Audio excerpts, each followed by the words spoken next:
Vrindavan in a aprakata form. That we should note. It's not that he's dead and gone and he's no more there. No, it's not like that.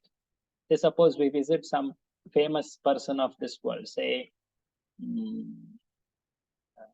what example we can give? Say some freedom fight. We go to that person's place. And there, say, suppose Gandhiji. So we go to his place where he's born. So yeah, he was born this particular year and then later he died. Now, no more we find him there, is it not? In an unmanifest state or so. But Lord Krishna, he is eternally present in his abode. That's the difference. Is it not? And it is those who are spiritually developed, advanced, they can witness those leelas, they can experience those leelas. That's why we say Nitya Leela. Krishna's activities are called Nitya Leela. So this Srijami, Prabhupada explains like this. So let us read ahead. Therefore, please read, Mataji. Therefore, Srijami means that the Lord manifests himself as he is. Although the Lord appears on schedule, namely at the end of Dwapar Yuga of the 28th millennium of the 7th Manu in one day of Brahma, he has no obligation to adhere to such rules and regulations. Yeah.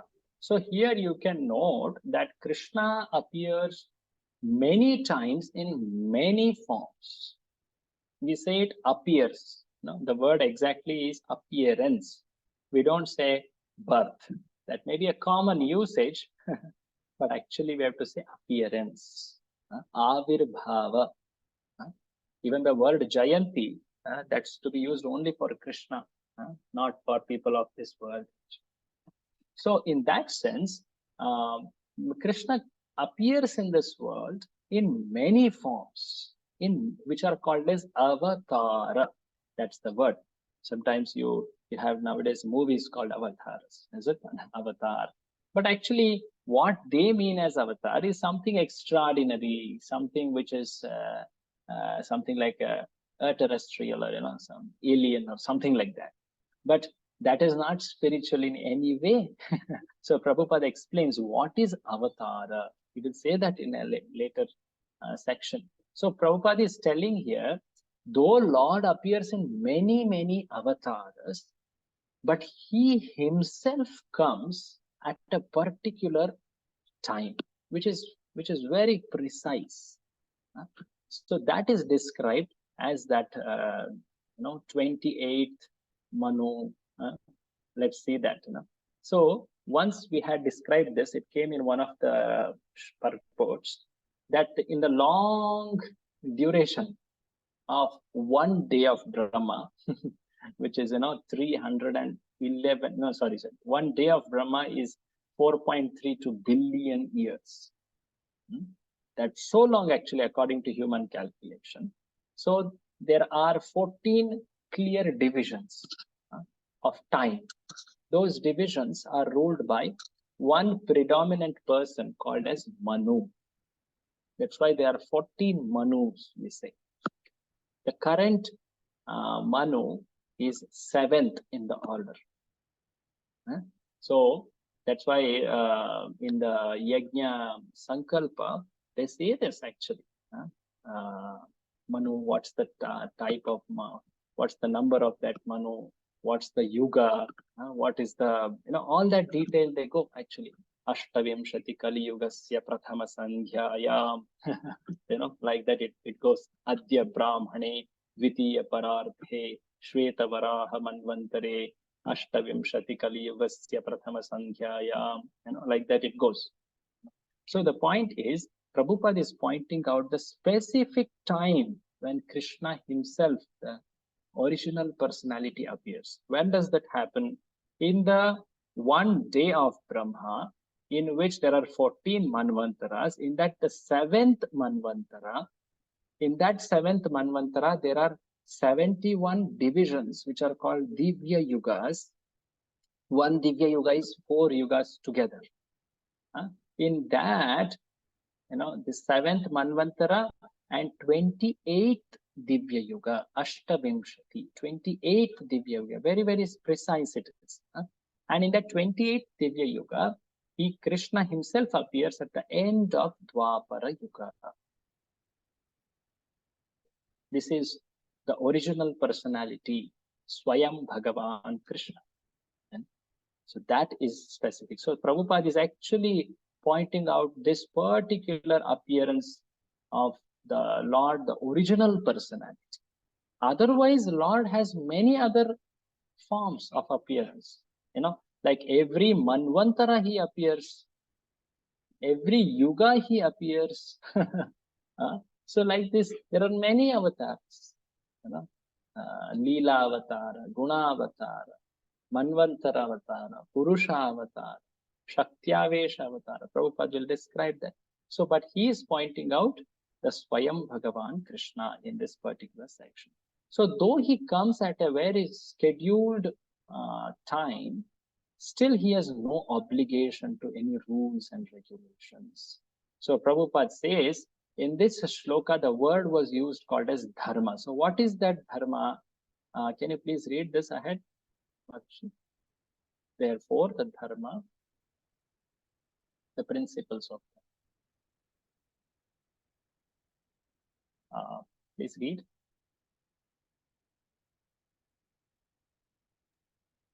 Very true. Yes, please read. Therefore, the principles of dharma or religion are the direct orders of the Supreme Personality of Godhead. Dharmam tu sakshat bhagavat pranitam, Srimad Bhagavatam 6.3.19. These principles are clearly indicated throughout the Bhagavad Gita. The purpose of the Vedas is to establish such principles under the order of Supreme Lord, and the Lord directly orders at the end of the Gita that the highest principle of religion is to surrender unto him only and nothing more. The Vedic principles push one towards complete surrender unto him, and whenever such principles are disturbed by the demoniac, the Lord appears. Yes. So this is Prabhupada explaining the dharmasya glani. What does that mean? When this dharma, which is the actually orders of the Supreme Lord, is disturbed by the demoniac. That's the time when the Lord appears in one or the other form. There are very clear purpose in appearance of the Lord. Like every avatar has a very clear purpose. Prabhupada gives an example, the example of Buddha. Why this avatar of Buddha happened? Because Prabhupada says ahead that when materialism was rampant and people were using the authority of the Vedas, but they were actually committing violence, especially animal sacrifice. So that's the time Buddha came, appeared, and he stopped this violence. Nindasi yajna vider ahaha shruti jatam. There is a stotra called Dashavatara Stotra, in which it is told that yajna vidher nindasi. They were actually misutilizing the yajna vidhi, and they were committing so much violence. Ahaha shruti jatam. So it goes on describing actually many details of that appearance. So he appeared and he stopped this non-violence. Ahimsa paramo dharma. He taught that actually, and this is the clear purpose of Buddha avatar. So therefore, each and every avatar has a particular mission. Can someone read this here, please? Therefore, each and every avatara or incarnation of the Lord has a particular mission, and they are all described in the revealed scriptures. No one should be accepted as an avatara unless he is referred to by scriptures. It is not a fact that the Lord appears only on Indian soil. He can manifest himself anywhere and everywhere and whenever he desires to appear. In each and every incarnation, he speaks as much about religion as can be understood by the particular people under their particular circumstances. But the mission is the same, to lead people to God consciousness, and obedience to the principles of religion. Sometimes he descends personally, and sometimes he sends his bona fide representative in the form of his son, servant, or himself in some disguised form. So, so this is explained actually, in the sometimes he comes himself or he sends his bona fide representative. So what is that other forms? When he appears in different places, in different forms, how does one understand? So that Prabhupada describes ahead. How a truly learned person about the tattva of the Lord's descent avatara, he should see other forms of the Lord. Like there are so many religions, so many forms they worship. So how do we see that? So Prabhupada says, very simple way. Please read this. 2 + 2 = 2 + 2 = 4 is a mathematical principle that is true in the beginner's arithmetic class and in the advanced class as well. Still, there are higher and lower mathematics. In all incarnations of the Lord, therefore, the same principles are taught, but they appear to be higher and lower in varied circumstances. So it is actually the same principle, but it is taught to a different depth at different circumstances. So Prabhupada says in one of the conversations that Jesus told that I am giving this knowledge to you. I want to give you more, but you're not called. But he taught about his Father, Supreme Father, Christ, he called him. And Krishna speaks to Arjuna in Bhagavadgita that I'm giving you this knowledge. After this, there will be nothing left for you to know. Everything that you need to know to come to me, I'm telling here fully. Because you are my devotee, you're non-envious, I'm telling it to you fully. It tells this in the 9th chapter. So like this, it's the same knowledge which that one Supreme Lord tells to different people or different circumstances at different details. So that is proper. The same principles are taught, but they appear to be higher and lower according to the varied circumstances. So one should be very clear about this understanding. One need not fall into insecurity or one need not fall into a competitive mood, is it not? So Prabhupada is explaining here, this is the vision of the whole parampara actually, which is taught in the Shastras. The Supreme is one. Ekam eva advitiyam. Vedanta Sutra says this. He is advitiya. Dvitiya means second. But there is no second to him. He is that one person, one and only one. So like that, it is very clearly explained. And what is the purpose when he descends to this world? What are the activities he does? That's told in the next sloka. Paritranaya sadhunam. Paritranaya sadhunam. Vinashaya cha dushkritam. Vinashaya cha dushkritam. Dharma samsthapanarthaya. Dharma samsthapanarthaya. Sambhavami yuge yuge. Sambhavami yuge yuge. So Krishna, the purposes of Krishna's appearance are 3. There are 3 clear purposes which are mentioned. What is the first one? Paritrana. What is the meaning of paritrana? Please check. For the deliverance. The deliverance. Deliver, to liberate, to free some. Whom? Sadhunam. Who is sadhu? Prabhupada will explain that. Devotee. Vinashaya, to destroy some. Whom? Dushkrutis, dushkritam. Those who are miscreants, those who are troublemakers. And to establish dharma, dharma samsthapanartha. Sambhavami, I appear. When, how long, how often you appear? Yuge, yuge. Every age. It's described here millennium after millennium. Read the translation. To deliver the pious and to annihilate the miscreants, as well as to re-establish the principles of religion, I myself appear millennium after millennium. So Prabhupada says a sadhu means a person in Krishna consciousness, not just a person who is of a mundane morality. Actually, a sadhu is someone who is cultivating spiritual life. He has some spiritual principle. Ultimately, one who is Krishna conscious is a true sadhu. Sadhu doesn't necessarily mean that one who is renounced, one who is wearing a particular color of clothes. No, not necessarily. It's not the case. In Srimad Bhagavatam, it is described what are the qualities of a sadhu. That's described in Srimad Bhagavatam. Titikshava, Karunika, Suhrada, Sarvadehinam, So like this, there are many qualities. He should be tolerant, he's friendly, he's selfless, he's compassionate, he's detached. Ultimately, he has to be devoted to Lord Krishna. All these are qualities. Many qualities are described. So a sadhu is a holy man, a man in the sense a generic human being. It doesn't mean a gender here. Sometimes you will see the word used he often. That doesn't mean it only refers to male gender. It's in general person. Like in Bible also it's told like that.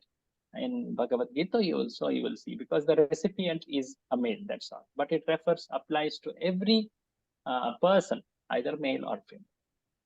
So Krishna is telling one who is cultivating Krishna consciousness, one who is fully Krishna conscious is a sadhu. It's very clearly described. But why does Krishna need to appear for protecting a sadhu? You know, once Prabhupada describes in one lecture this very interesting story. There was some discussion between Akbar and Birbal. And the discussion was about gods. So Birbal was telling the different type of avatars of the Lord who appear to protect devotees. So he was describing about many avatars. So Akbar was telling him, hey Birbal, tell me, your God you're telling he is so supreme. Why does he need to appear himself? He can send someone, like king, he needs to do something, he will send some representative, maybe some commander to do a task, right? Why will he himself go to protect someone? Are you getting this point? So Akbar is telling that why does your God personally come to protect his someone? He can send someone, right? Any of you know this story, how it goes ahead? Yes, Prabhuji, I know. Oh yeah, please No, tell. no. Who knows this? Explain. Prabhuji, to prove that he take the Akbar and his wife to a boat in a river. Then he pushed his wife to the water. Oh my And God. immediately Akbar go into the water to save his wife. Then he told ki, you can send your soldiers also to save your wife, but why you went there? So he compared Akbar to God ki, because he is lovable to you and she is very important to you. That's why you go to save her. Yeah, very right, very right. In some versions, there is child, that to a mock child or imitation child. Anyways, the essential principle you have told it exactly, actually. So when there is love, you want to do things personally. Is it not? So that's why God personally comes. Say Prahlad Maharaj is being, that boy Prahlad was attacked by, Hiranyakashipu so many ways, actually. So he could have easily solved that problem by sending someone. In fact, he just desired Hiranyakashipu would have fallen dead. It's not that, oh, Brahma has given the vow, somehow I have to save that vow. No, Krishna is above all that vows. Is it not? He's far superior. He is the super excellent, supreme personality. So if he wants, he can easily kill Hiranyakashipu. There is no effort involved. And Prahlad Maharaj is saved. Why does he himself come? That shows his love. That shows his love. When one loves someone, he wants to do everything personally for that person. That is an expression of that person's love to his beloved. So that is the feeling of Lord towards his devotees. So sadhu is a devotee. And when a devotee is in trouble, then Lord takes it so personally, he wants to come. So please read this. It is, as far as the atheistic are concerned, it is not necessary for the Supreme Lord to appear as he is to destroy them, as he did with the demons Ravana and Kamsa.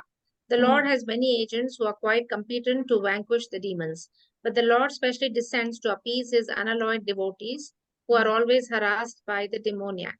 Demoniac, see, appease to especially please his devotees. So Prabhupada also says ahead, Prahlad was troubled by his own father Hiranyakashipu. Devaki was troubled by her own brother Kamsa.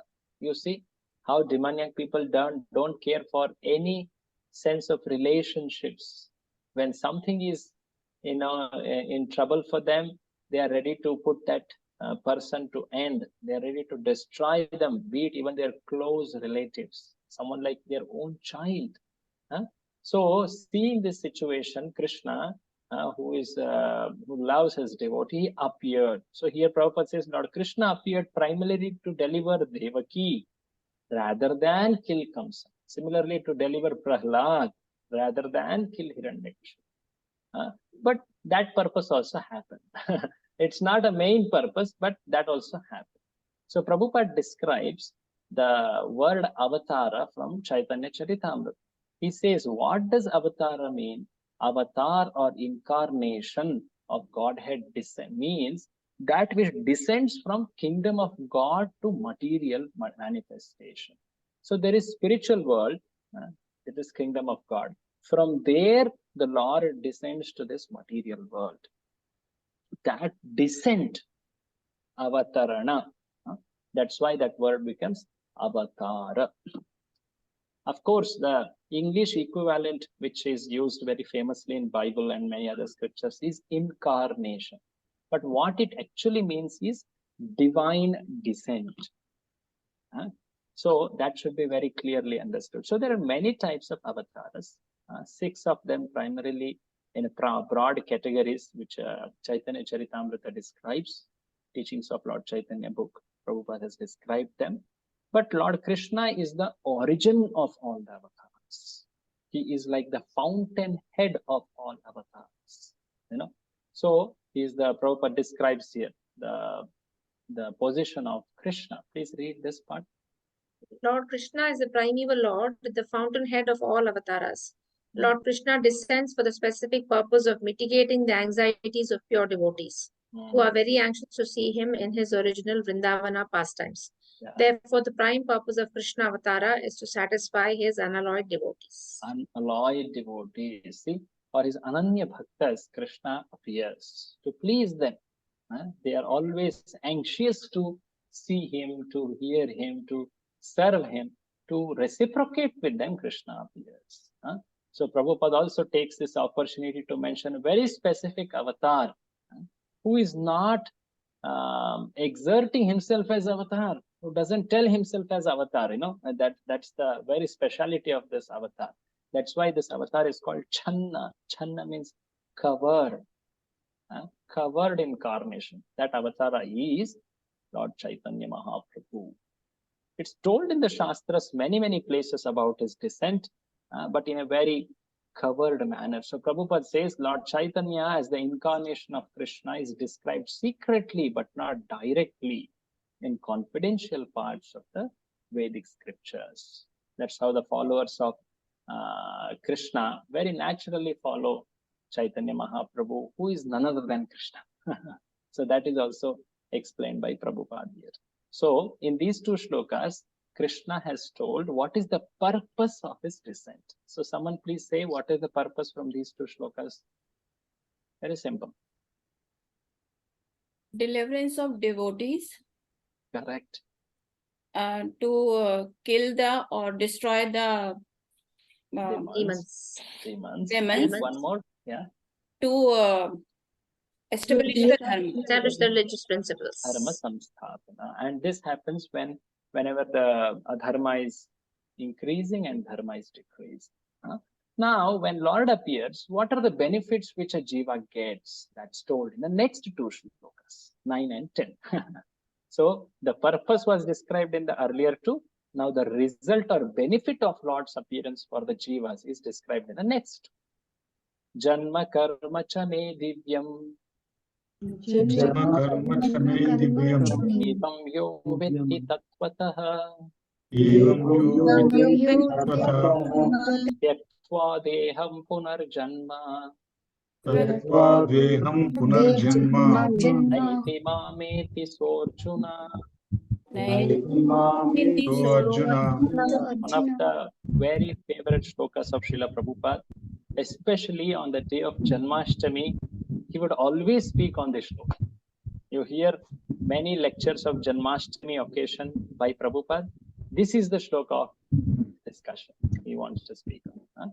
So Krishna is telling, O Arjuna, O Arjuna, those who know about my Janma and Karma as Divya.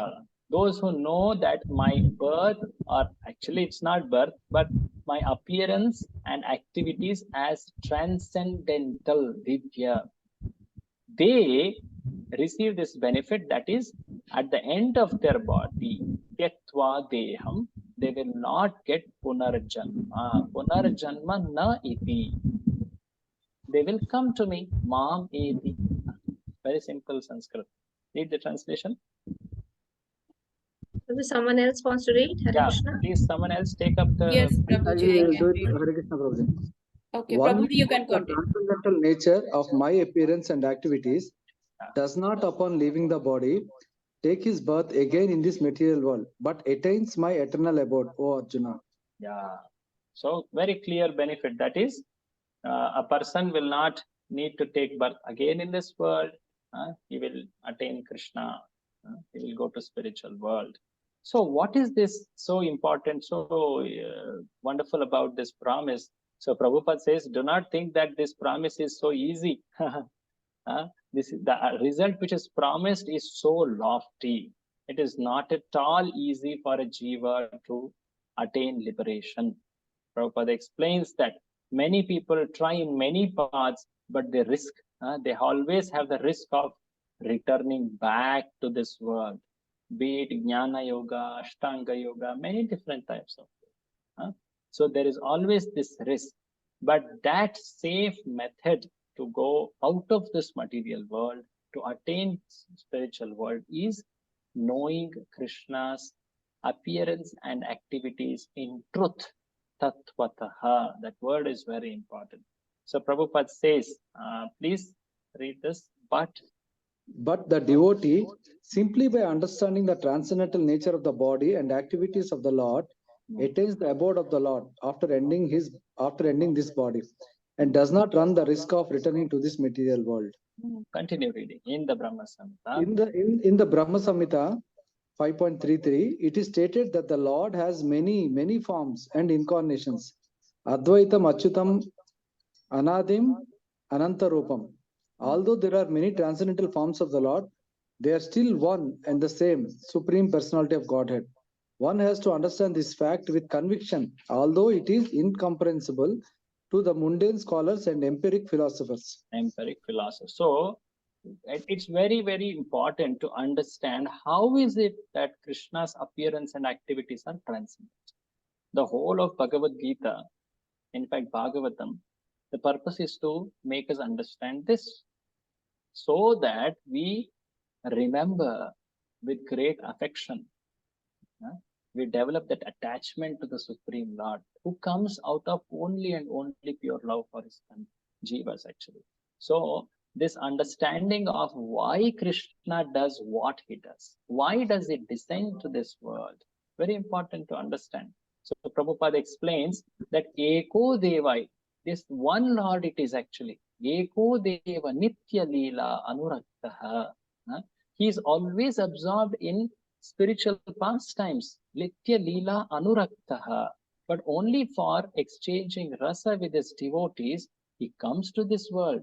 So one should understand that it is one Lord who appears in many forms. In one of the earlier purports, we saw the example of Vaidurya stone. Vaidurya stone, it gives different colors at different angles of vision.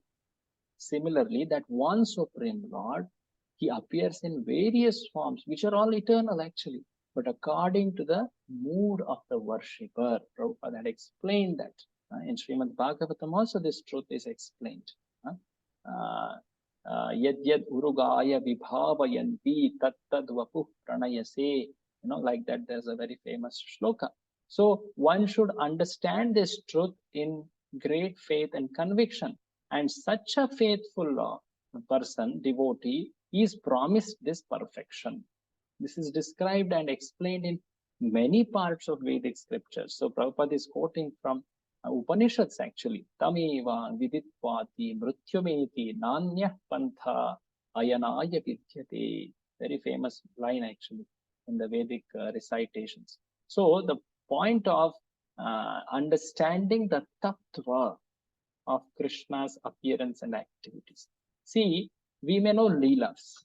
Many Leelas people know, right from very great details of his appearance, childhood, and many Leelas they may know, they may remember, they may speak about it. But to understand the tattva, very important. This doesn't mean that one should be very intellectually oriented. No, it's not that. You may know that famous story we described long back about it. That is the story of a cobbler, one who is working with a simple, making of some leather footwear, and a famous pandita, So once Narada Muni happens to visit them. Do you remember this? I think we discussed this long back. So, any of you remember this? Yeah. Had we discussed this? Hare Krishna. Not this forum, maybe. Not, okay. Yes. If I know The that. cobbler and the... The cobbler and the Brahmana. Prabhupada tells this story actually. Yeah, Can I heard the tell, story. I Mataji? don't know. Yeah, no problem. You can narrate. Okay. Yeah. So Prabhuji, I think there's one cobbler and there's a very well learned scholar who has read all the scriptures, whereas cobbler is an ordinary person. And Narada Narada comes, and then I think the scholar Narada says, "I'm going to Krishna. Is there anything you want to ask?" And the scholar says, "Ask him when I'm going to go back to Godhead." And then cobbler, I think, just says, just asks how Krishna is doing or something like that. And then he goes up, and then he asks the same thing to Krishna. And then Krishna says the cobbler will come back in this lifetime, whereas the scholar will not come. And Narada Muni asks why. And so Krishna says, go down again and ask them this question. And the question was that Krishna is needling an elephant through the needle hole. So he goes down, and the Brahmana asks, what is Krishna doing? And he says that he's passing an elephant through the needle, hole of the needle. And the Brahmana says, you must be joking. It's not possible. Whereas when he says the same thing to cobbler, the cobbler says, yes, because, he's Krishna. Anything is possible for Prem to do. Yes. So what is that quality which is making cobbler above Brahmana, Mataji? Faith, I think. Trust. Surrenderness.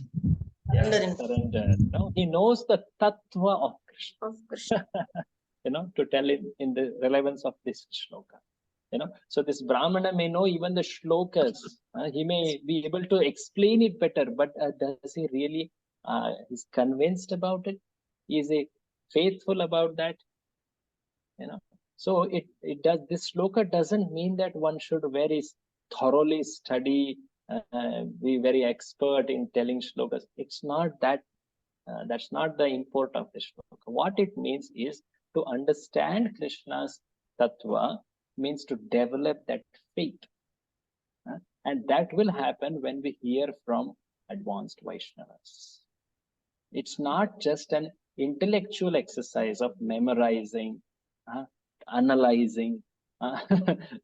We are trying to do our best to at least appreciate Prabhupada's explanations, which is actually Prabhupada's great mercy. And by reading Prabhupada's explanations, we develop that faith. We can see that practically, actually. So when one hears from great devotees like Srila Prabhupada, his explanations to these shlokas, then one will develop faith. And when one serves such great devotees, one develops faith. By association with more faithful people, one develops faith. That's the principle. So here Prabhupada is explaining the faith aspect. If you see that shloka's end, it concludes like that. One should therefore cultivate Krishna consciousness with faith and knowledge. When we are emphasizing faith, that doesn't mean knowledge should be neglected. As sadhakas, we should read Shastras. We should read the Shastras explained by pure devotees. That's what we are doing when we read Srila Prabhupada's books. Yes. And when we serve those great Vaishnavas, we develop faith. We follow the instructions. So that is what it means as faith and knowledge. In that way, we attain perfection. Very, very important shloka in this whole chapter, 4.9. So what is the benefit one receives by Krishna's appearance in this world? What's that which is promised in this shloka? Perfection. Yeah, what is the benefit which is promised? That we don't have to come back to this material world. Just by properly understanding, appreciating, developing that faith, one will easily go back to God. That's a very sublime result. And Prabhuji, Arjuna, do not think that you are the only one. I'm not suggesting a very new method to you. This is a time-tested method. And Krishna goes on to tell that in the next book. Yeah, what's the question? Prabhuji, a very basic question. Pardon me if I should not be asking. When you say liberation and perfection, what exactly do they mean, Prabhu?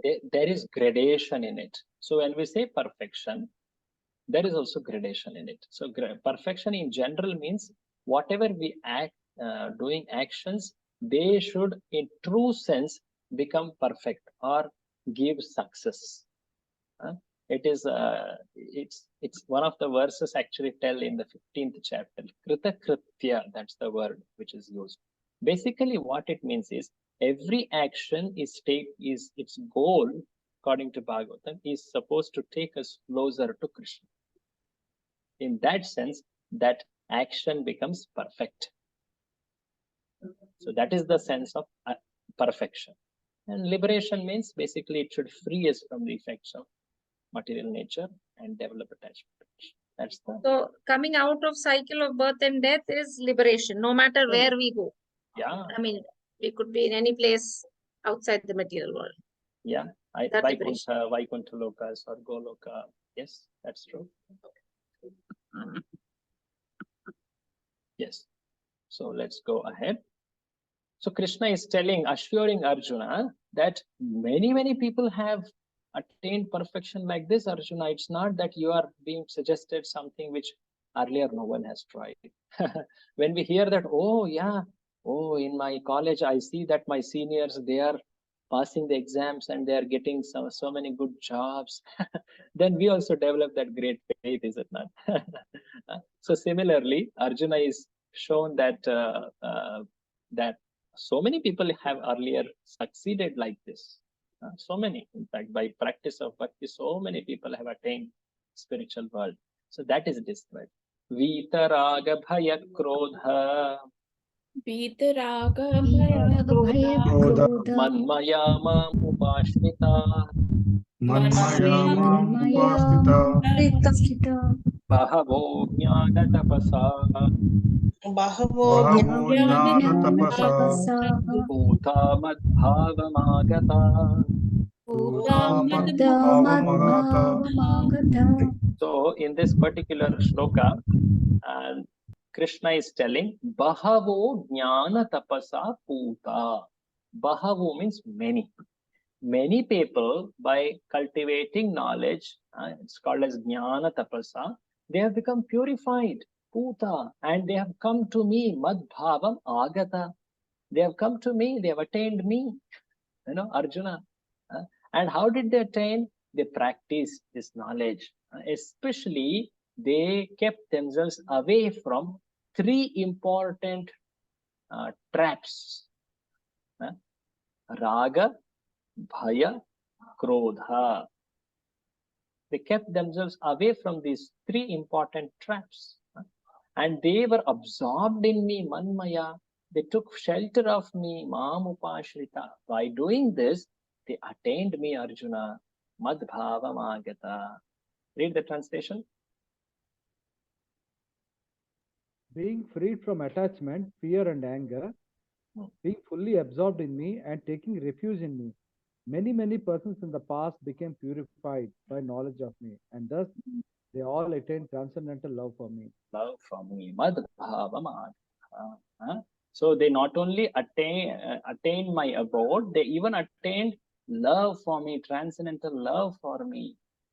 That's also a benefit which is assured here. So what is this three traps? Vita, Raga, Bhaya, Krodha. That's the subject of Prabhupada's explanation in the purport. It's a very nice purport, but I just like to highlight few sections, but explain it in a brief manner. So the three traps which are explained in this purport are raga, bhaya, and krodha. So Prabhupada explains raga. Raga doesn't mean here spiritual as some musical melody. Raga here means attachment. Raga, like the word anuraga, that's the one word which is very famous, anuraga. Raga means here strong attachment to what? To material life. So attached that they don't even want to bother about anything beyond their immediate enjoyment, sense enjoyment. They don't want to care about, they are so negligent about spiritual. They don't want to think about it. Why are you talking about God and all? Why do we need?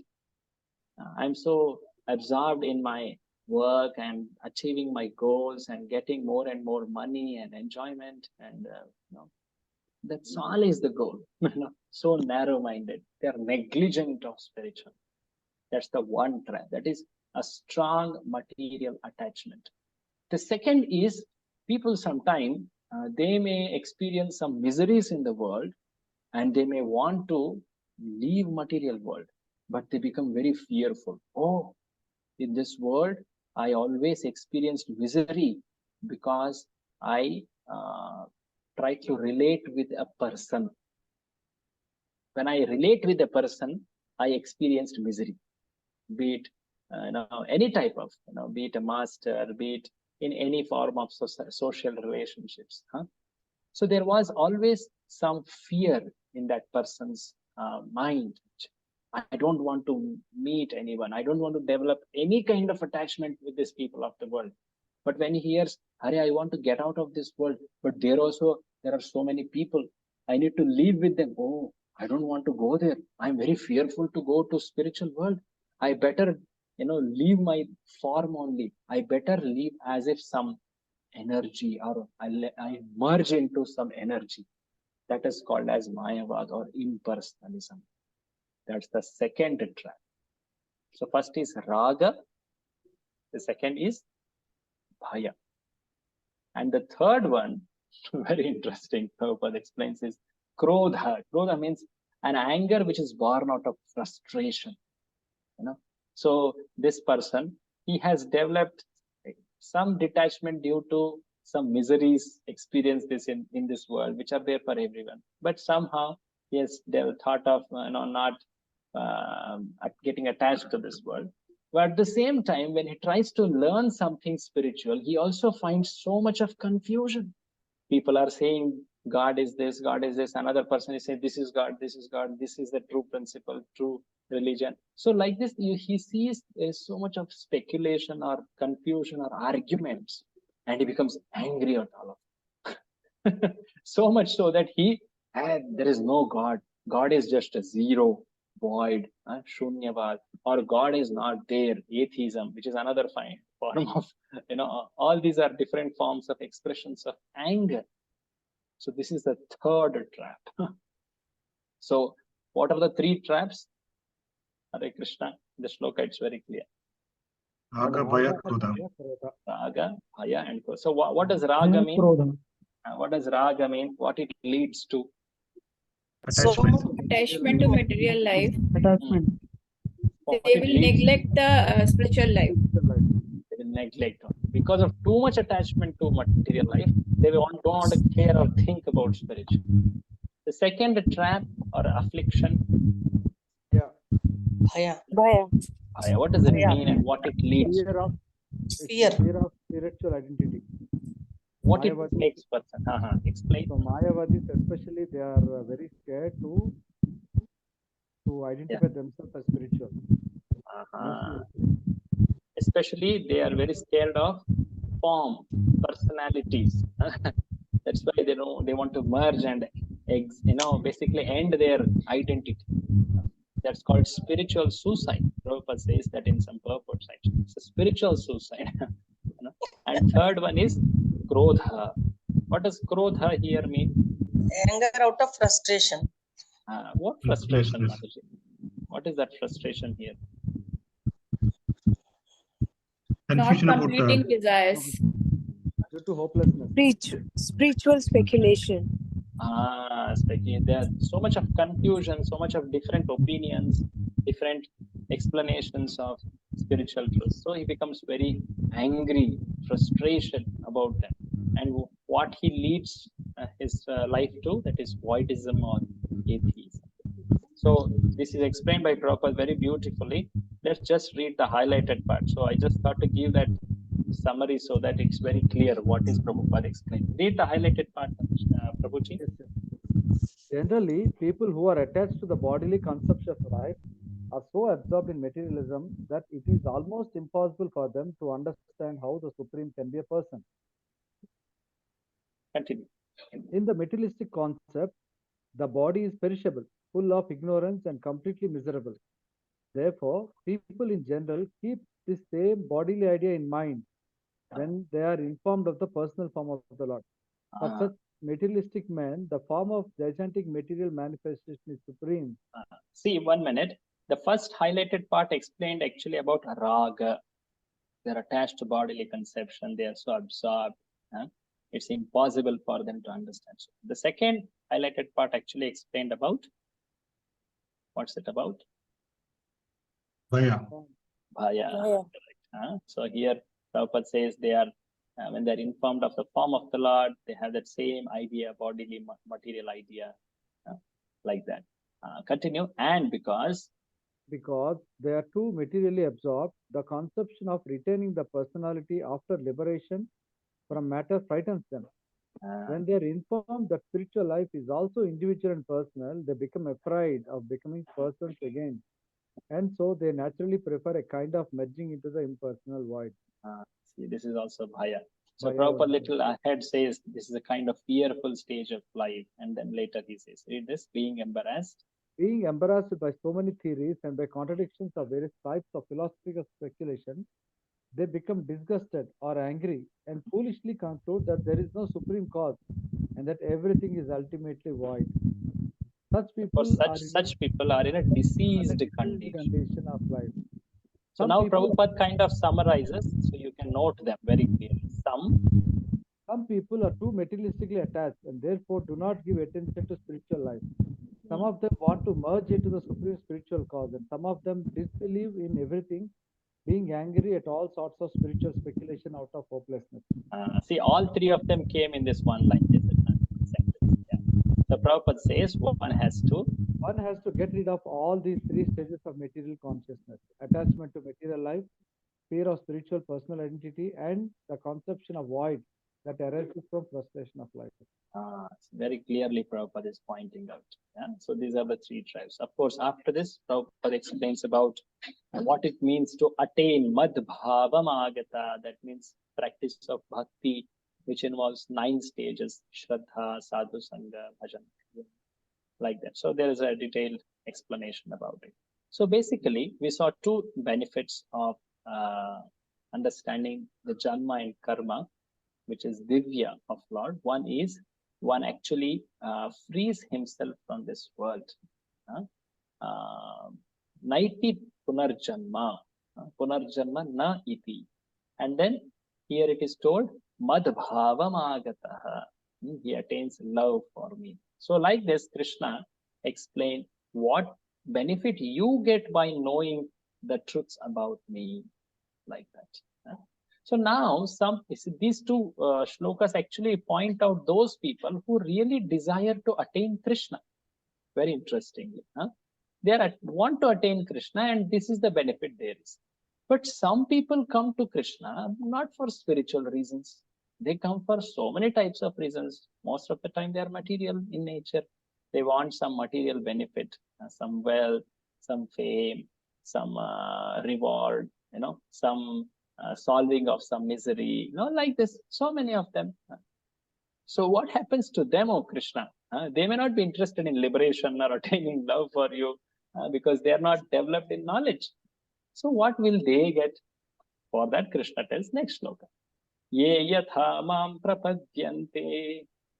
Ye yatha pantante तांस्तथैव भजाम्यहम् तथैव भजाम्यहम् मम वर्त्मानुवर्तन्ते मम वर्त्मानुवर्तन्ते मनुष्याः पार्थ सर्वशः मनुष्याः पार्थ मनुष्याः सर्वशः. Very interesting. Krishna says, hey Partha, the way they surrender to me, the mood or the disposition, ye yatha mam prapadyate. So some people may come to Krishna for solving some problems of their life. So for them, Krishna just acts as a problem solver. Some people may come to Krishna for many, many reasons. So Krishna just gives what they are coming with desire about, So he is responding to their desires. That's it. He is not, in fact, forcing them to act in a specific way. Mama vartmanu vartante. In fact, Krishna goes on to say all types of people, be devotee or non-devotee, follower of Krishna or an atheist, everyone is following one path. That path is a long path. Some people may want to attain some glory, which is some degree of advancement in that path. Some people may want to attain some liberation, which is furthermore degree of advancement in that path. Some people may want to attain spiritual world, which is far more progress in that path. Some people may want to attain truly a love for Krishna in the mood of Rajavasis. That's the perfection in that path. And some other people may want to go opposite direction. It's that one path. Everyone is in that one path, but some are going towards Krishna and some are going away from Krishna. You see? So Krishna is telling everyone is following this path. Mama Vartma. Vartma means it's a path. You see? What's the word given? Path. You see? Vartma. So everyone follows my path in all respects. Can you read this Prabhu translation? All surrender unto me, I reward them accordingly. Everyone follows my path in all respects, O son of Pritha. O son of Pritha, Arjuna, in whatever mood they surrender to me, I reciprocate. I reward them accordingly. I do not force anything on them. So Krishna is very, very, an impartial Lord. As Paramatma, he is just awarding the results. So here, Prabhupada explains in the purport, everyone is searching for Krishna in the different aspects of his manifestation. Everyone is searching for Krishna. Even those who are very struggling hard in this world for some, say, peace, love, success, they are all actually benefits or true qualities of someone who is surrendered to Krishna, actually. But they don't know that they are searching for Krishna. Those qualities are actually in Krishna. So that's why if you see Krishna book, in which the preface was written by one very great personality who helped Srila Prabhupada very much in printing books, that is George Harrison, very famous musician. So he wrote in that preface, he told that everyone is searching for Krishna.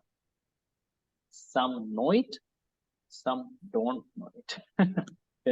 It's a very interesting statement. When I read it first time, I was wondering, how is it that a person searches for something without knowing about it? That's our ignorance, actually, is it not? So everyone is truly searching for Krishna, because one becomes satisfied only when he attains Krishna's lotus feet. So Prabhupada says, Krishna is the object of everyone's realization. Can you read this, Prabhu? Very interesting statement. Yes, Prabhuji. Krishna is the object of everyone's realization, and thus anyone and everyone is satisfied according to one's desire to have him. In the transcendental world also, Krishna reciprocates with his pure devotees in the transcendental attitude. So here, Prabhupada explains, in spiritual world, there are devotees who approach Krishna with a different degree of love. different depth or intensity of love. Say someone wants Krishna as a master, like a Hanuman. Lord reciprocates like that. Someone wants to serve Krishna in the mood of friend, like Madhumangal, Sudama, Sridama. So Krishna reciprocates like that. Someone wants to serve Krishna as a parent. So Prabhupada explains all these are rasas, and they are very well reciprocated by Lord in spiritual world. Similarly, in material world also, people come with different motives, and Krishna responds to them accordingly. Someone may think, oh, this God is actually impersonal. For them, Krishna remains impersonal. He will not reveal his divine form to them. Someone may think, oh, Krishna, the Supreme Lord, actually, there are so many types of gods. Today you worship Ganesha, tomorrow, you worship Durga, day after tomorrow you worship Lakshmi, someone Shiva, Parvati. No, you understand? So there are many, many devatas. Everyone should be worshipped. Everyone is supreme. They think that when we respect everyone, then we become prosperous and progress. No one should be disrespected. Otherwise, they will feel offended. Everyone should be respected. Everyone is supreme. For them, there is no one supreme. So for them, Krishna also remains as one devata. On Janmashtami, they will become very, very Krishna conscious. But on another day, they will be at the same time forgetting Krishna and just glorifying the other devata, independent of Krishna. So one should notice this, that Krishna reciprocates according to the mood of the worshipper. The Lord awards the desired results by the worshipper. So some people who worship him as someone who grants material prosperity, for them he just awards prosperity and he just remains. So he will not reveal himself unless the devotee requests him to do. So Prabhupada makes a very powerful statement at the end. Everyone is dependent for success on his mercy alone. Only when Lord sanctions it can a person succeed in his effort. Very important. And all kinds of spiritual processes are but different degrees of progress on the same path. Say suppose I often compare this. Say let's compare the route between Pune and Hyderabad. So in between Pune and Hyderabad, if we compare it, okay, someone who wants to go from Pune to say Solapur, there is one city called Solapur which comes on. Okay, Solapur, oh yeah, he came up till Solapur. Someone who really came a little more ahead, maybe up till some other city, I don't know. So then he will come up till there. Someone who came really up till Hyderabad, then he attained the complete success. So different spiritual processes, say Jnana Yoga, they attain what? Some freedom from this birth, death, old age and disease. That's their success. Someone else may attain realization of super soul, Paramatma. Someone else may attain Vaikuntha Loka. Someone else may attain complete awakening of Krishna Prema. So there are different degrees of success on the same path. So all kinds of spiritual processes are but different degrees of success on the same path. This is Krishna so very well explained in his words only, and Prabhupada is saying it in simple English. So unless therefore one comes to this highest perfection of consciousness, all attempts remain imperfect. Especially in the material platform, one can understand this. All attempts remain imperfect. So though everyone is approaching Krishna, even though unknowingly, but they will not be satisfied. They will not be perfect unless they realize the highest perfection. That is the indication. So Srimad Bhagavatam also says this, worship the Supreme Purusha, Yajeta Purusham Param. Whatever type of desires be there, be it to get freed from this world, be it to fulfill one's material desires, be it even to offer one's service purely, still worship in Bhakti the Supreme Lord like this. So it's a very deep purport actually, which explains how all spiritual paths are in this one path, either towards Krishna or some who are moving opposite to Krishna, opposite to the direction of Krishna. But it's the one path, one grand path. So Krishna is including all people, varieties of people in this description. Very nice. So some people may surrender, but not to Krishna. So the earlier shloka, this shloka which we just now saw, it told some people who come to Krishna with not a desire to serve him, with some material desires. But this shloka says some people, they don't come to Krishna at all. They go to some other masters, some people of this world, be it devatas, be it powerful people of this world. So what will they get? You know, Arjuna, what do they get? So Krishna explains here. Kangshantah karmanam siddhim कर्मणां सिद्धिं yajanta iha devata यजन्त इह देवता क्षिप्रम hi manushe loke क्षिप्रं हि मानुषे लोके siddhirbhavati karmaja. भवति कर्म Kangshanta. What's the meaning of Kangshanta? Someone please see what meaning. Desiring. Akanksha. That's the very famous common word. Akanksha means desire. So Kangshantaha means many people who have many desires. Kangshantaha. So what do? Their desires are all material in nature. That's what is implicit here. Karmanam siddhim yajanta iha devata. Iha means of this world. So they worship someone of this world to fulfill their material desires. So who are these people of this world? Some very powerful people like devatas. By doing that, they get some benefits. So they are not truly getting spiritual results. They are getting material results.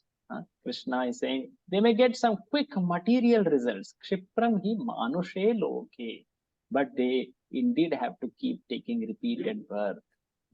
Please read the translation. Someone else can take up reading? Correct. Thank you, bro. Yes, Prabhuji, I can read. Yeah, read. Men in this world desire success in fruitive activities, and therefore they worship the demigods. Quickly, of course, men get result from fruitive work in this world. So desiring some fruitive activity means some material rewards, some desires to be fulfilled, say getting a lot of wealth to enjoy, selfish enjoyment or something like that. So they are fruitive activities. So one who desires success in the activities of this world for oneself, to enjoy oneself, such people, they worship some powerful people of this world, demigods primarily, and they get some results. They are absorbed in that alone. So Prabhupada says there is one Supreme Lord, Nityo Nityanam, that is Krishna, and all others are actually servants of Krishna. Ekale Ishvara Krishna. Ishvara is one. Ekale Ishvara Krishna. Arasabha Bhritya. Bhritya means servants. Everyone, all the devatas, including even Brahma and Shiva, are described as Bhritya, the servants of that one Supreme Lord, Krishna. So Prabhupada explains very interestingly, people who are so absorbed in material enjoyment, they cannot think of anything beyond this world. They somehow want to fulfill their desires. Like, sometimes I have seen this actually, you may have seen. Some people, to get some happiness in this world, they flatter another person who is in some higher position, some higher power, be it a politician, be it some government official, something one goes and flatters them.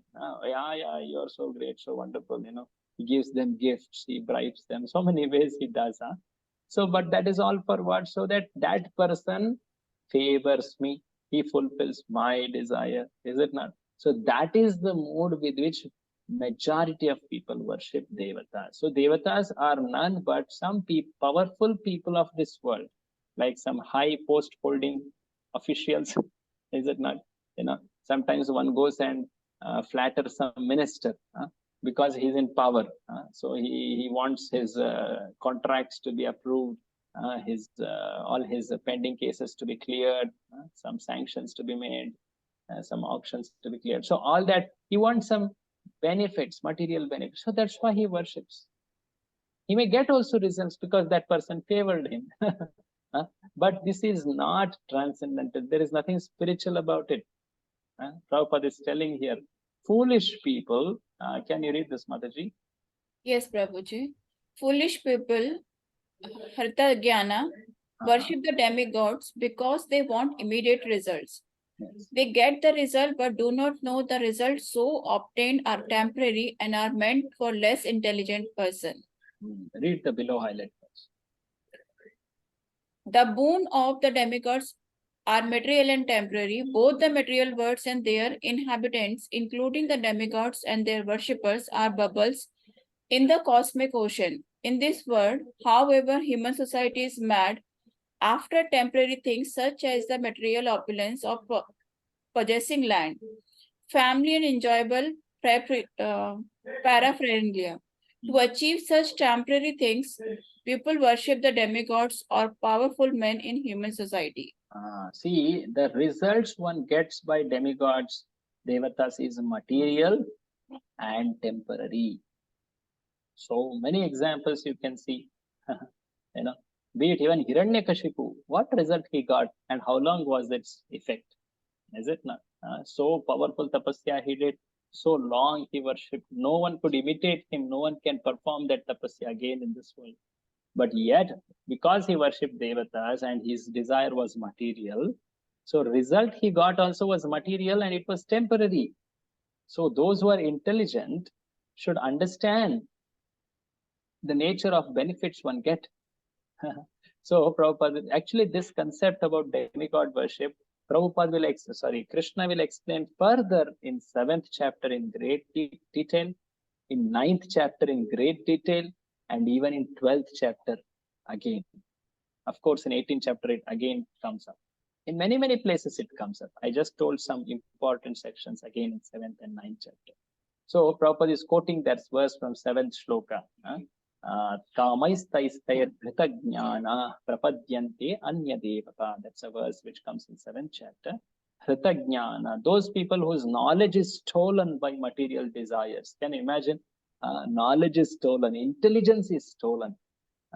That's why now they are so attached to material enjoyment, they forget the very nature of the material results they get. That is temporary, it is material in nature, it is producing pain or suffering or misery. So Prabhupada later says, such foolish men, read this, Mataji. Such foolish men are not interested in Krishna consciousness for the permanent solution to the hardship of material existence. They are all after sense enjoyment, and to get a little facility for sense enjoyment, they are attracted to worship empowered living entities known as demigods. This verse indicates that people are really interested in Krishna consciousness. They are mostly interested in material enjoyment, and therefore they worship some powerful living entity. So devatas are jivas. They are empowered. They are given special power by the Supreme Lord for a specific function, and they are carrying out. They are devotees of the Lord. So one should understand this. The shloka here told doesn't mean that one should neglect or disrespect devatas. That's not the import. What it means is to not become distracted, not become deviated from the proper siddhanta. Do not think that worship of devatas will give one spiritual result, will give all perfection. No, it is material and temporary. So here, this shloka, it means to understand the fundamental difference between devatas and the Lord Krishna. And it doesn't mean that one should disrespect devatas because they are devotees. In fact, everyone should be respected properly. Is it not? Amanina manadena, Chaitanya Mahaprabhu has told everyone should be respected. That's why Chaitanya Mahaprabhu went to temples of Lord Shiva Mother Durga. He went to Madurai, he went to Kanchi, he went to Kalahasti, he went to very near to Hyderabad, that Jyotirlinga, Sri Shaila, Sri Shaila event. Many places he went. He did wonderful Sankirtan, and he was truly appreciating the qualities of these devatas who are great devotees of Lord. So this is how Chaitanya Mahaprabhu saw, and he appreciated them. And they are all to be seen as Vaishnavas, and one should offer Vaishnava pranama. Vancha kalpatarubhyascha, that was truly offers respect to them. So at the same time, one should understand the supremacy of Lord Krishna. One should never ever compare or equate Lord Krishna with the devatas. That's the purpose, actually. And this Siddhanta will come again in 7th chapter in more detail, in 9th chapter in much more detail. Okay, Prabhupada is giving here in a very summary form. So Krishna, he told in the beginning about his tattva, janma karma cha me divyam, and the benefits one gets. Even if a person comes to him not with a spiritual desire, if he comes to him with a material desire, Krishna told, I reward him accordingly. Then he told, even if a person, he is surrendering not to me, to some devatas, then he will get a material benefit. What can I do? He gets material benefit, like so many devata worshippers. So Krishna, is it that you are making these people like this? Some people you are making them as your devotees. Some people you are making some, impure motive worshippers of yourself. Some people are devata puja upasakas. You are making, right? Some people as like this. So it seems very partial, is it not? It's you who are deciding that who should be a devotee, who should be a atheist, who should be this, that, and all. So for that, Krishna tells the next shloka. No, I don't decide, O Arjuna. I just facilitate the desire of the jiva. In fact, to purify the selfish desires of the jiva, I have made a very nice system of purification of a proper living in the society, which is called Varnashrama. Chatur Varnyam Maya Srishtam. Chaturvarnyamaya system. Gunakarma Vibhagasha. Gunakarma Vibhagasha. Tasya Kartaram Apimam. Tasya Kartaram Apimam. Vidya Kartaram Avyayam. Vidya Kartaram Avyayam. So Krishna is telling about Varnashrama system. It's a system of proper living in a society, especially humans. Human society should follow Varnashrama according to Shastris. Otherwise, it's not human society. It could be just a group living of some four-legged animals, according to very strong words of Srimad Bhagavadgita. So Chatur Varnyam, there are 4 Varnas. Of course, ashramas are there, but here Krishna is focusing on Varnas. And these Varnas are determined. Everyone falls in one of these Varnas. Okay, somebody may have even mixture of multiple Varnas, especially in Kali Yuga. But these Varna system, Maya Srishtam, I have created this system, Varnas, ashramas also, Varnas primarily. And based on Guna and Karma, not on Janma. Very clearly, Prabhupada stresses this. It's based on a quality, that is the modes of nature, and the activity of the jiva. On that basis, they are categorized into one of these 4 Varnas. Though I have created this, I have done this creation of this Varnashrama system, I am the Karta. Know that I am Akarta. I am not affected by this Varna system. I am not within this system. Though some people tell me, hey, you are Vaishya, you are born to Nanda, and you're cowherd, you're born among the cowherds, right? Raja, which is cowherd village. So you're Vaishya. No, I am not Vaishya. No, you're born in the Yadukula, so you're a Kshatriya. No, I am not a Kshatriya. So though Krishna appeared to follow that role of Vaishya or Kshatriya, truly speaking, he is beyond Varnashram. So Krishna is saying here actually. Can you read the translation, Makji? Yes, Prabhuji. According to 3 modes of material nature and the work associated with them, the 4 divisions of human society are created by me. And although I am the creator of this system, you should know that I am yet the non-doer, being unchangeable. Unchangeable. So non-doer. So Prabhupada will explain this. So if you see what is this Varna system, actually Varnashrama, it has ashrama part, which is a spiritual growth part. But Prabhupada here stresses on Varna. So let us focus our discussion on that. So traditionally, in a cultured human society, there are 4 types of people. It's a mentality actually. It is not something like one is superior, one is inferior. No, it is something material.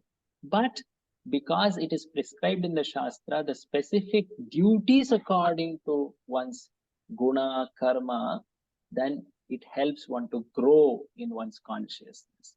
So the first one, we all know, that is Brahmana, then Kshatriya, Vaishya, and Shudra, right? So Brahmana, it means what type of mentality he has. He is intellectually more developed, in the sense he can understand spiritual truths, non-material truths far more better. He lives a lifestyle which is more of goodness. So Prabhupada explains his predominant mode is goodness, sattva guna. Kshatriya, who has more of an administrative mentality, exerting power, control, and even taking risks, adventure, this kind of mentality. And the predominant mode there is passion. And Vaishya, what is this? Someone please read. Yeah. What is Vaishya the is mercantile, passion, and ignorance. So mercantile means here business making, merchant. So the modes here working are both passion and ignorance. Both are there in Vaishya actually. And Shudra, it means someone who more is at the level of senses, who can only function with the senses. So such a person, he is called Shudra. So when we define this, often people usually think, hey, this is some discrimination, which is predominantly based on some birth or so. So people often consider it like this, but actually it is not the case. Traditionally, it was according to one's guna and karma. At certain point of time, Bhagavatam explains, because there was some degeneration, people could not follow the principles behind the duties and all like that, and they became very materialistic, and that's why there was a lot of such a discrepancy, and it turned into what is called as discrimination. But truly understanding the principles is very important. See, Prabhupada explains at another place, just because one has an eye disease, say cataract, one should not pluck out the whole eye. One should treat the disease and remove that cataract. Is it not? So just because there was a wrong application of some principle of the scripture, one should not discard the whole scripture. That will be one's own loss. Is it not? One should properly understand what is the principle talking about. One should even discuss that, in fact, require debate about it, and apply the principle relevant to one's time, place, and the circumstances. So even as once I was describing about these differences or categories, this is not much of discrimination. It is in fact to help a person understand his mentality, his psychophysical nature, and engage properly. One should choose one's way of action. This is very important principle in Karma Yoga, is it not? So then he can be satisfied in what he is doing, and he can devote the results of action to Supreme Lord. So this is not about discrimination. In fact, it is about purification. So one should understand this social roles very properly. And Chaitanya Mahaprabhu has told that in bhakti, in a life of a devotee, one should always keep the prime focus as Krishna consciousness. And for one's living in this world, one may accept these roles, one may understand what is one's mentality and offer it and engage in it as a service to Krishna, offer its result as service to Krishna. That is very, very important. In fact, Chaitanya Mahaprabhu tells, I am not a sannyasi, I am not a brahmana, I am not a vipra. There are very famous shlokas like that. I am just a servant of gopis, who are the dearmost devotees of Krishna. Gopi bhartu padakamalayo dasa dasa nudasa. So this we should properly understand. And as I was telling in another discussion, I remember that these categories are universally seen, not just in Vedic society.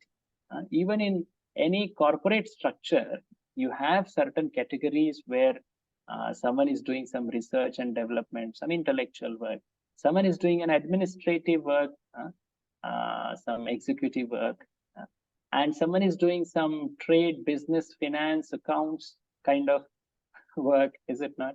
That's the Vaishya category. And someone is surely helping all this, who is assistant role, that's Shudra category. So no one is superior, no one is inferior. In fact, on the material platform, everyone is going to get a result which is temporary in nature.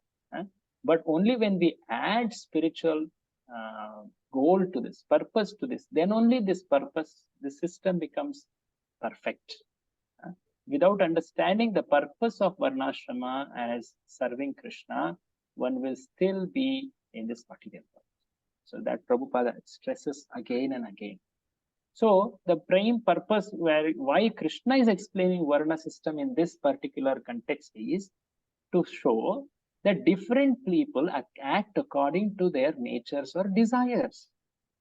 I have created the system and people themselves have chosen where they want to be. I am not forcing. In fact, I am not at all affected. I am the non-doer. I am not affected. I don't have duties or obligations in this Varna system. I am beyond this. That's the context in which Krishna is explaining. So let's see, Prabhupada talks about something about here. See here, this description about the modes is Prabhupada explained here.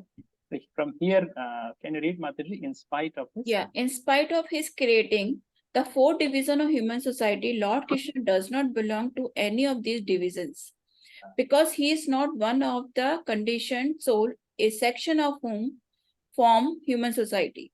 Human society is similar to any other animal society, but to elevate men from the animal status, the above mentioned division are created by the Lord for the systematic development of Krishna consciousness. See, this is a systematic one who accepts these roles or these duties. Primarily, this identification of one's varna should actually make one become very stable in his duties according to that varna. And in that sense, one's consciousness is becoming purified. Slowly, slowly, one will come to the lotus feet of Krishna. So that is the intent.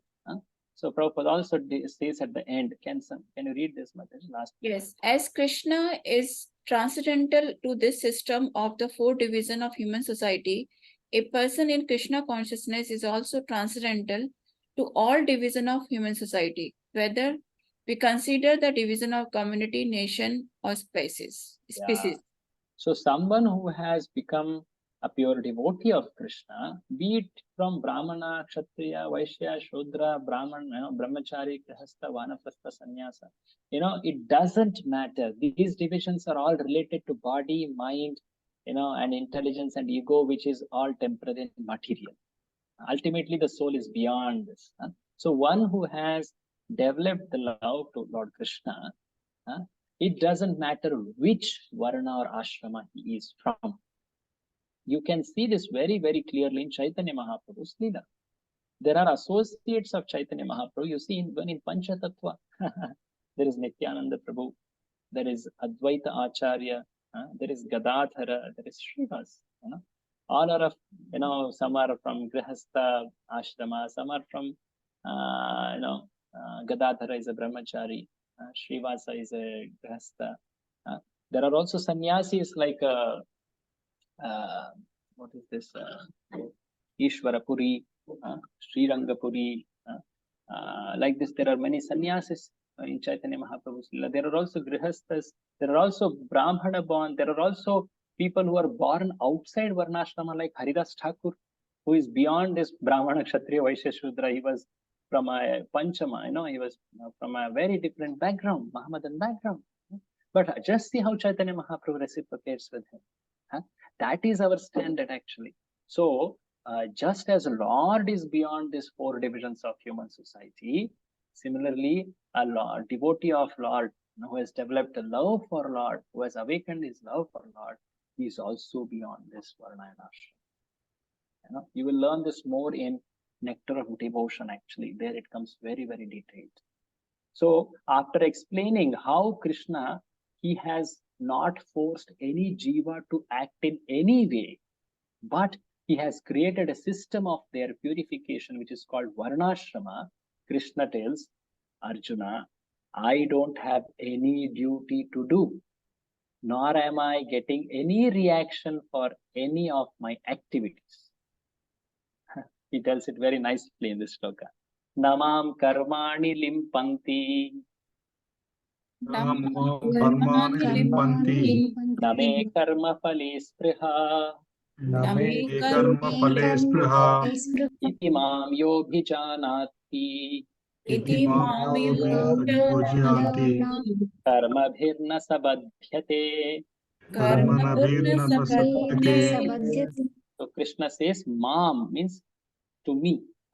So, na mam karmani limpanti. Limpanti means like sticking, like the result which comes and sticks to you. So, I am not getting reaction to any of my activities. Name karma phale spriha. I don't have desire for getting some material benefits. Karma phale spriha. And one who knows this, that I act without getting any reactions, and I act without having any desires in this world. Iti mam yobhijanati. The one who understands this, they will not be bound in this world by karma. Translation. There is no work that affects me, nor do I aspire for the fruits of action. One who understands this truth about me also does not become entangled in the fruitive reaction of work. So Prabhupada tells some very nice, simple examples he gives of this world. Read the highlighted part. As there are constitutional laws in the material world stating that the king can do no wrong, or that the king is not subject to the state laws. Similarly, the Lord, although he is the creator of this material world, he is not affected by the activities of the material world. So he is the lawmaker, like king who has made the laws, but he is not subject to the laws. Is it not like that? Another example Prabhupada gives, the proprietor. The proprietor of an establishment is not responsible for the right and wrong activities of the workers, but the workers are themselves responsible. The living entities are engaged in their respective activities of sense gratification, and these activities are not ordained by the law. See, proprietor, some owner of a company, he has so many workers in his company. Some people do something right, some people do something very, very wrong. So he is not responsible for that. He is just facilitating those who work well. He pays them. He gives them some basic amenities. So he is not forcing them. These activities are not ordained by the Lord. He is not forcing the jiva to act in any way. Read this next part. The Lord, being full in himself, has no attraction for so-called heavenly happiness. The heavenly demigods are only his engaged servants. The proprietor never desired the low-grade happiness such as the workers may desire. He is aloof from the material action and reaction. For example, the rains are not responsible for different types of vegetation that appear on the earth. Although without such rain, there is no possibility of vegetative growth. Yes. So this is a very nice example. The example is about rains. So Lord is compared to the rains. Yeah. And just like rains, they shower waters on all types of trees, plants, even on rocks, even oceans, all types of vegetation. Sometimes some give thorns, some give bitter fruits, some don't give fruits at all, some only have just some dry stem or like that. Some give nice flowers, some give very good fruits, some give shades to the people in general. So there are different type of beneficiaries of rains. So rain is compared to Krishna, and what are the jivas compared to? Vegetation. Different type of vegetation. Some who act rightly, some who act wrongly, some who act mix of both. So there is no what is basically the purpose is that he is aloof. Lord is aloof from the material action and reaction. Similarly, rains are not responsible from what type of vegetation is growing because of them. So like that, it's a very simple analogy which is explained. Please remember that. So Prabhupada also ahead highlights about impartial nature of the Lord. In Srimad Bhagavatam, this is stressed so much.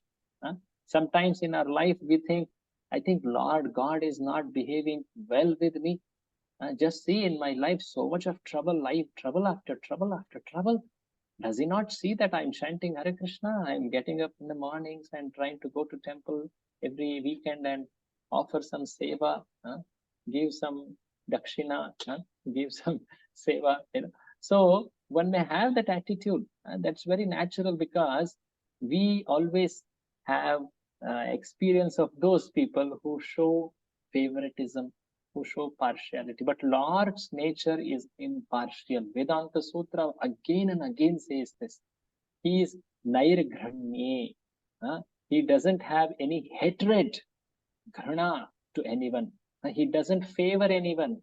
He doesn't hate anyone. It's not that by your prayers he becomes like you flatter someone, he becomes very happy and he gives you result. No, he is not in need of your glorification. He only facilitates. If you come and approach with love, he rewards that love. So Prabhupada says, Lord is never partial to any living entity. Can you read this? The living entity is? The living entity is responsible for his own acts. The Lord only give him facilities through the agency of material nature, the external energy. Anyone who is fully conversant with all the intricacies of this law of karma or fruitive activities does not become affected by the result of his activities. In other words, the person who understands the transcendental nature of the Lord is an experienced man in Krishna consciousness, and thus he is never subjected to the laws of karma. So one who understands this nature of Lord, he is in fact given the great benefit of being freed from karma. It's a very great benefit actually, just understanding this nature of Lord. Yeah. So today what we saw what are the reasons of Lord's appearance, what are the functions or purposes, what benefits one get, how Lord reciprocates to those who approach him with material desires. 4.11 described that. And we also started seeing about understanding this, how Lord favors or Lord responds to the jivas approach, how they surrender to him, accordingly he rewards them. We have even seen how he has set up the system of varnashrama for purification, but he is not affected by it. He is beyond that. He is not getting any reactions, doesn't have any desires in this world. Like this, a lot of details about it, and we will discuss more about it in the next session. Next Monday we will be meeting. That is at 6:30. Today we took a lot of time in revising also. So we will do from the shloka 15 next session onwards. So thank you very much. I end the session here. I understand that today there is also shloka test for few devotees. So those devotees can wait. We will have shloka test and then others can actually log off also. Okay. Hare Krishna. Srila Prabhupada. Hare Krishna, Prabhuji. Hare Krishna. Hare Krishna, Prabhuji. Hare Krishna, Prabhuji. Hare Krishna. So who are the devotees who have to give test today? I will also note them. You are muted, Prabhudas Vishnu. Sorry, Prabhuji, I was talking on mute. So, Prabhuji, I have actually sent you a link in the WhatsApp for the Google Sheet where you will have the schedule and that. But anyway, I can tell you the name. Prabhuji, before that, I'll stop the recording. Yeah, you can stop.